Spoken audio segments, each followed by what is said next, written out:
As we study more deeply chapter 2 of 2 Peter, I want to help you make some observations by looking at conjunctions. Okay? Conjunctions are a part of speech that join words together. Sometimes they join phrases together. Sometimes they join whole clauses or sentences together.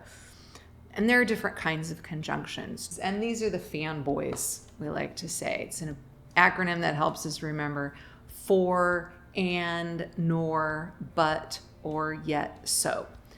Simple little conjunction words that help us see that two ideas, two words, two phrases are connected together. They're joined somehow.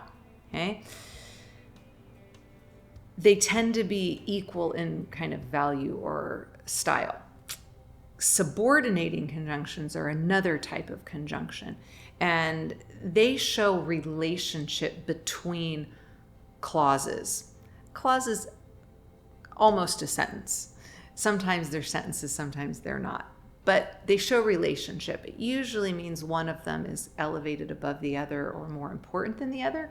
But they're words that you're familiar with, like if, because, while, when, as, since, although, because, unless, however, instead, those kinds of words that help connect bigger thoughts together. Okay? What we want to look at, especially in chapter 2, are conjunctions that act as contrast words. Okay? Contrast shows how things are different, how they contrast. A really obvious one is but. Okay? I wanted to go to the store, but my car broke down. It's contrast, what I wanted and what happened, not the same thing.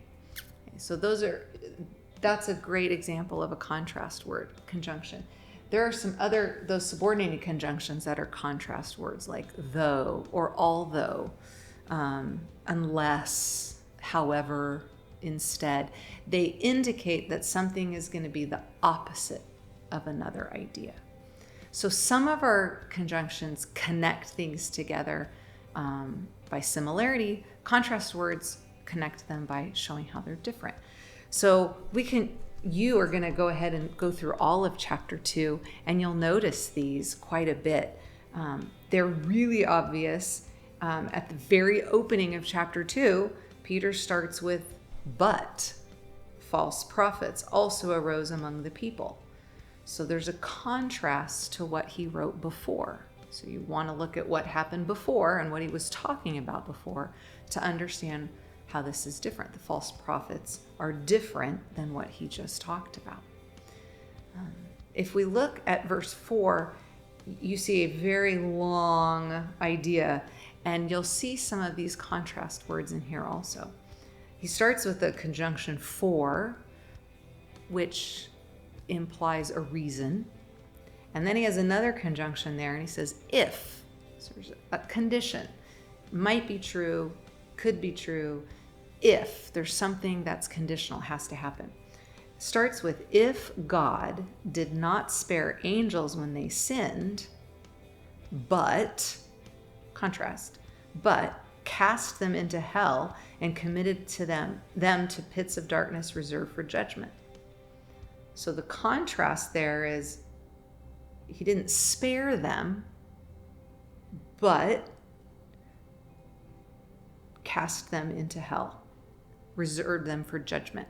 So there's the contrast. Sparing would have been one thing. Contrast here.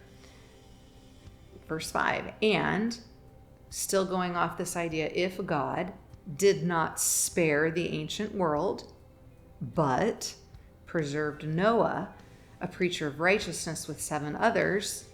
Okay, we're setting these things up. Verse 6, and if he condemned the cities of Sodom and Gomorrah to destruction, and if, in verse 7, he rescued righteous Lot. And you see there's this series of conjunctions that he uses, connecting words. He starts a lot of these ideas, and if, for by. And you see in verse 9, then he says, then. So it's this long if then idea. If this, then this. So if God did all of those things, or did not do all of those things, then what can we conclude? Well, then the Lord knows how to rescue the godly from temptation and to keep the unrighteousness under punishment for the day of judgment. So we see these conjunctions connecting ideas. We see them if and then, connecting those ideas. If, then.